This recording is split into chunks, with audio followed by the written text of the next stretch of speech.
Los superpoderes son sin duda un elemento muy interesante y llamativo en una historia, sobre todo en el género de acción. Es decir, ¿quién no intentó hacerle un kamehameha a su mejor amigo en la escuela? El sistema de poder en una historia es el método que se utiliza para determinar el poder de un personaje, es decir, qué tan fuerte es un personaje comparado con otro. Por lo general, un sistema de poder es representado como algún tipo de poder sobrehumano, magia o alguna especie de habilidad especial, y suelen ser una exageración de la realidad, como superfuerza, poderes mentales, control del fuego o algún otro elemento. Y un buen sistema de poder nos da una idea de cómo funcionan las cosas en el mundo de esa historia, y ayuda a que la historia se desarrolle. Y existen una serie de preguntas que puedes responder para crear el tuyo. Hola, soy Edgardo, dibujo webcomics, y en este video te mostraré cuáles son esas preguntas que puedes intentar responder para crear un sistema de poder coherente e interesante para tu historia. Y la primera pregunta que debes intentar resolver para poder crear el tuyo es: ¿cómo suelen solucionarse los conflictos en tu historia? Esta es la pregunta mágica. La característica principal de un sistema de poder o magia es que se utiliza para resolver los conflictos de esa historia. Por ejemplo, en el anime de Yu-Gi-Oh!, el sistema de poder gira en torno a un juego de cartas y qué tan hábil eres jugando ese juego. Los conflictos en esta historia suelen resolverse en duelos con cartas, así de simple.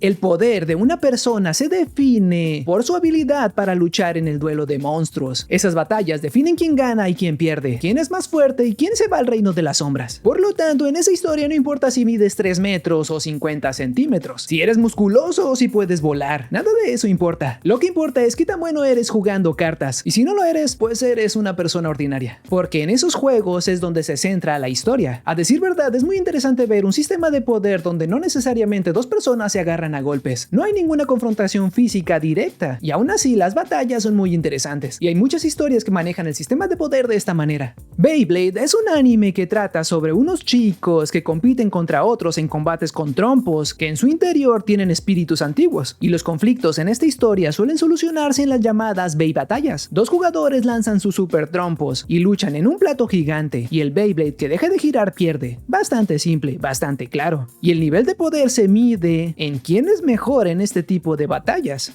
Por otro lado está Medabots, una historia que trata sobre robots. En este mundo los personajes tienen estos pequeños robots llamados Medabots, que luchan entre ellos en las llamadas robobatallas. Los conflictos se solucionan principalmente en estas peleas, y el sistema de poder se mide en quién es más fuerte en una robobatalla. El Medabot que deje sin funcionar a su contrincante gana.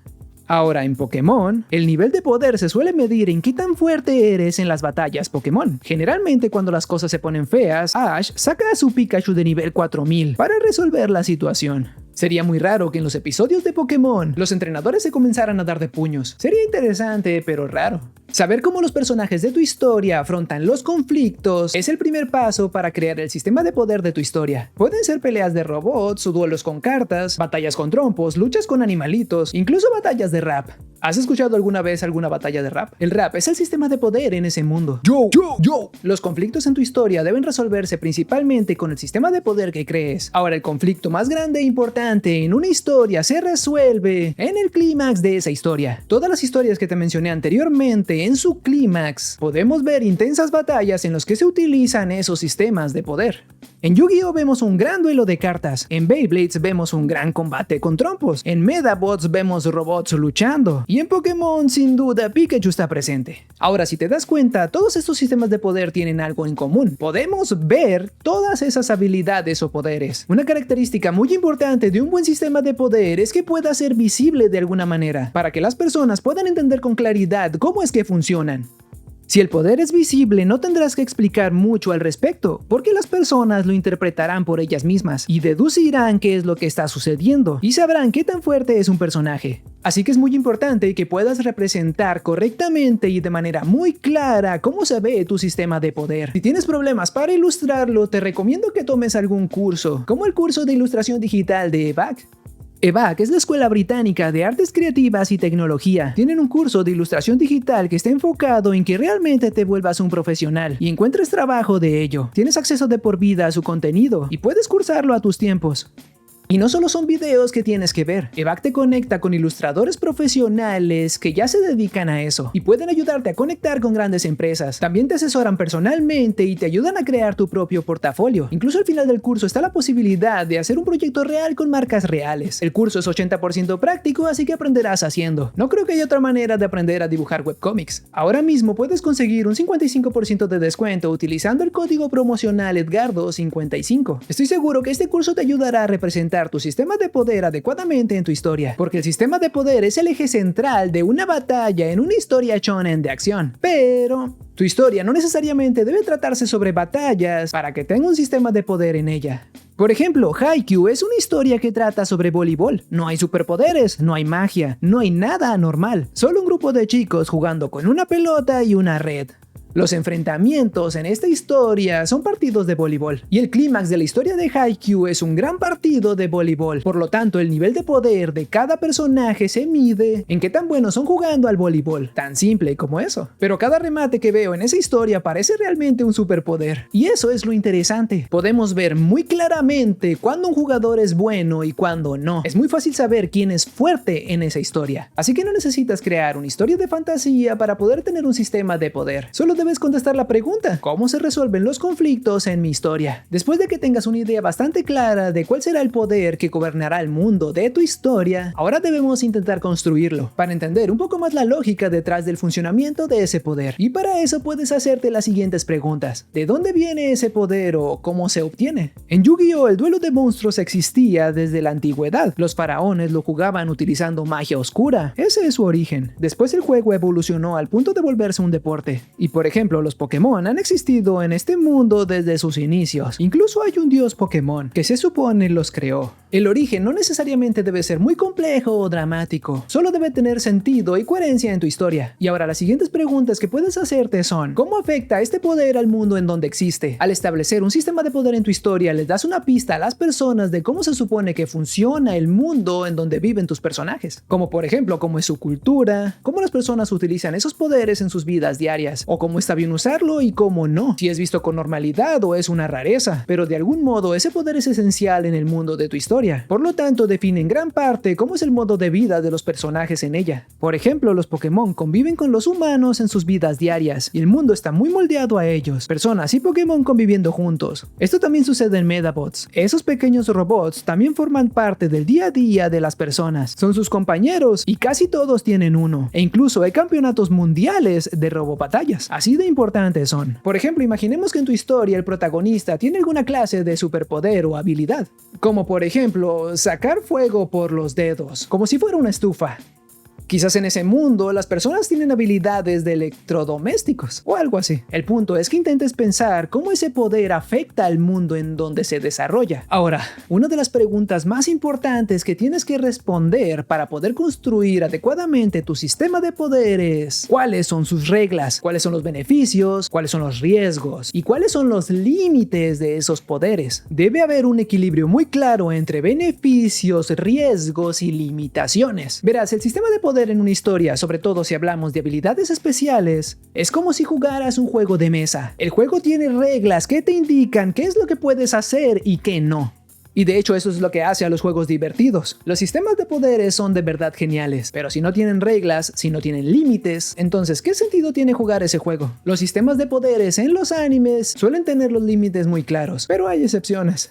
Por ejemplo, Dragon Ball utiliza el Ki como sistema de poder. El Ki es algo así como la energía vital de una persona, que puede ser entrenada y desarrollada, y se usa en batallas para crear técnicas como el Kamehameha. Entre más Ki tenga una persona, más fuerte es, en cierto modo. El detalle del Ki es que parece no tener límites, y parece que a Dragon Ball simplemente se le fue de las manos. Y no me malinterpretes, realmente me encanta Dragon Ball, y me encanta ver a Goku transformarse cada vez. Pero la escala de poder simplemente se fue al carajo. Antes, cuando veías a un sujeto con 4 brazos y 3 ojos, sabías que Goku estaba en problemas. Y ahora cualquier personaje que no sea básicamente una deidad o el extraterrestre más poderoso de la galaxia, si no puedes llegar a eso, tu relevancia en la historia es básicamente nula. De hecho, parece que ni siquiera la muerte es un límite en esa historia. Los personajes mueren y eso ya no importa, porque pueden ser revividos muy fácilmente. Es por eso que los límites son muy necesarios para que tu historia sea interesante. Te recomiendo que establezcas desde un inicio hasta dónde pueden llegar tus personajes con sus poderes. Por ejemplo, digamos que tu historia de hecho trata sobre personas con habilidades de electrodomésticos, y el chico que saca fuego por los dedos es tu protagonista. Él tiene poderes de estufa. Ese es su superpoder. Esa es su habilidad. Quizás en ese mundo hay personas que pueden rotar su cintura como una licuadora y otros que pueden lavar ropa en su estómago como si fueran una lavadora. El juego se trata de personas usando habilidades de electrodomésticos, y si es así, quizás nuestro protagonista puede sacar llamas muy potentes de su mano, pero sería la potencia de una estufa. Ese es el límite de su potencial y no podría utilizar otras habilidades de otros electrodomésticos. El riesgo es que pudiera quemarse si no lo usa con cuidado, y los beneficios en el día a día son muchos si te pones a pensarlos. Este sujeto no tiene que pagar por gas. Esto ya nos da una idea de qué es lo que podría ser capaz de hacer este personaje y qué no. Es decir, no sería capaz de destruir el mundo, porque tiene la potencia de una estufa, y una estufa no muy buena. Suena ridículo, sí, pero también es razonable. Ridículamente razonable. Sí, señor. El punto es establecer límites claros en tu historia. Esto te ayudará a no crear personajes todopoderosos sin sentido alguno. Personajes invencibles e imbatibles, que no importa lo que les suceda, ellos ganan. Es decir, si crear un personaje que no tiene límites tiene sentido en tu historia, entonces hazlo. Pero si no, pon límites. Si lo haces, las personas sentirán que cualquier personaje puede ser derrotado de algún modo, y sentirán que de verdad hay un riesgo en esa historia. Y los riesgos es lo que hace las cosas mucho más interesantes. Y un anime que tiene reglas y límites muy bien establecidos es Hunter x Hunter. Hunter x Hunter es conocido por tener uno de los sistemas de poderes más completos, complejos y a la vez coherentes del mundo del anime, el Nen. El Nen, al igual que el Ki, es alguna especie de energía vital que las personas pueden desarrollar y utilizar de maneras muy interesantes. Pero el Nen no es interesante porque sea muy complejo o muy elaborado. Es interesante porque establece muy bien cuáles son sus límites, los riesgos y los beneficios de ese poder. Hay un equilibrio increíble en esas tres cosas. Por ejemplo, el protagonista Gon fue capaz de acceder a un poder físico al que nunca había llegado antes y en solo un instante. Pero solo puede hacerlo una sola vez y teóricamente ya no volverá a tener esa clase de poder nunca. Y también se iba a morir. El beneficio es muy grande, pero los riesgos también. Y los límites son muy claros. Otro sistema de poder muy interesante es el de Jujutsu Kaisen. En este anime, los llamados hechiceros pueden utilizar energía maldita, energía negativa que proviene de las personas, y puede utilizarse de maneras realmente creativas, como la manera en que este personaje lo usa. Todo es un hechicero que utiliza la energía maldita para intercambiar una cosa con otra, de manera instantánea, y lo que él hace es intercambiarse a él mismo con otras personas mientras está en combate. Sumándole a eso su increíble musculatura, puede causar un gran daño. La condición es que las cosas que transporte e intercambie deben tener también energía maldita, y para activar su poder es necesario que aplauda. Parece un poder bastante absurdo y una manera aún más absurda de activarlo, pero no lo es. Es de verdad asombroso. Este poder está condicionado y limitado, pero todo encuentra la manera de utilizarlo gloriosamente en una batalla. Es decir, ver a este musculoso aplaudir y golpear a su rival a un ritmo desenfrenado es de las mejores escenas de peleas que he visto jamás. En serio, no me canso de verlo. Como puedes darte cuenta, una cualidad muy importante de un buen sistema de poder es la manera en la que se utiliza. Cuando creas un poder que es fácil de ver, de entender, y los personajes lo usan de maneras únicas, un poder absurdo con un poco de imaginación puede resultar en algo increíble. Así que cuando crees el tuyo, intenta responder la pregunta: ¿de qué manera única mis personajes utilizan ese poder? Ahora, hay historias que utilizan más de un sistema de poder en sus historias, como por ejemplo One Piece. En One Piece existen las frutas del diablo, que puede otorgarle a quien la coma poderes muy variados, pero la condición es que no pueden volver a nadar en su vida. Y esta es una historia de piratas. Y también existe otro sistema de poder, el Haki. Esta también es una especie de energía humana que te da algunas habilidades sobrehumanas. A decir verdad, One Piece maneja estos dos sistemas de poderes de maneras muy interesantes, pero yo no recomiendo utilizar más de uno en tu historia. Manejar solo uno ya es bastante complicado. Recuerda que esto es como un juego de mesa, hay reglas que debes seguir. Y si tienes dos o más sistemas de poderes conviviendo en un mismo mundo, quiere decir que tendrás que manejar un montón de reglas a la vez, y es posible que al avanzar tu historia te contradigas, y si lo haces, tu historia no tendrá sentido y perderás credibilidad, y las personas podrían reaccionar así. ¡Ey! ¿Cómo se supone que hizo eso? Eso no debería poder pasar. Ese poder se lo sacó del culo. Aquí es cuando las personas decimos que fue un guionazo. Un guionazo, por así decirlo, es cuando el autor rompe las reglas que él mismo construyó. Cualquier acción narrativa que beneficie al personaje o a la historia. Acciones que contradigan las reglas que ya estableciste. Eso simplemente hace que la historia pierda sentido. Y nos da a entender que todo eso que construiste puede romperse. Y si puede romperse fácilmente, entonces no era tan importante. Si un poder sale de la nada, parecerá que te lo sacaste del gabinete de poderes absurdos y convenientes. Así que debes respetar las reglas que construiste para que tu historia sea coherente y las personas podamos tomárnoslas en serio. Ahora voy a revelarte un pequeño detalle. Tener un gran sistema de poder no necesariamente hará que tu historia sea buena. Debes tener muy en claro que tu historia no se trata sobre esos poderes mágicos, más bien se trata de las personas que los usan. Puedes tener en tu historia los poderes más extravagantes, complejos, pero si tus personajes están vacíos por dentro, ningún poder mágico podrá hacer que tu historia sea interesante. Los personajes son el elemento más importante en una historia, simplemente porque todas las historias se tratan de alguien. Si quieres saber cómo crear personajes interesantes, tengo un video hablando al respecto en este canal. Te lo dejaré en las etiquetas o en la descripción de este video por si gustas echarle un ojo. Así que debes utilizar el sistema de poder de tu historia como lo que es, una herramienta narrativa muy útil que te ayudará a contar tu historia. Y para crearlo puedes comenzar respondiendo estas preguntas. Yo te recomiendo que comiences con algo muy simple y claro, algo que las personas puedan entender e identificar fácilmente. Así tendrás menos posibilidades de ser incongruente en tu historia. Pero si quieres crear un sistema de poder que pueda competir contra el de Hunter x Hunter, adelante, espero que este video te ayude a comenzar con eso. Y si es así, puedes dejar un like y suscribirte si quieres saber más sobre cómo crear historias. Y bueno, eso es todo por ahora, nos vemos en el próximo video.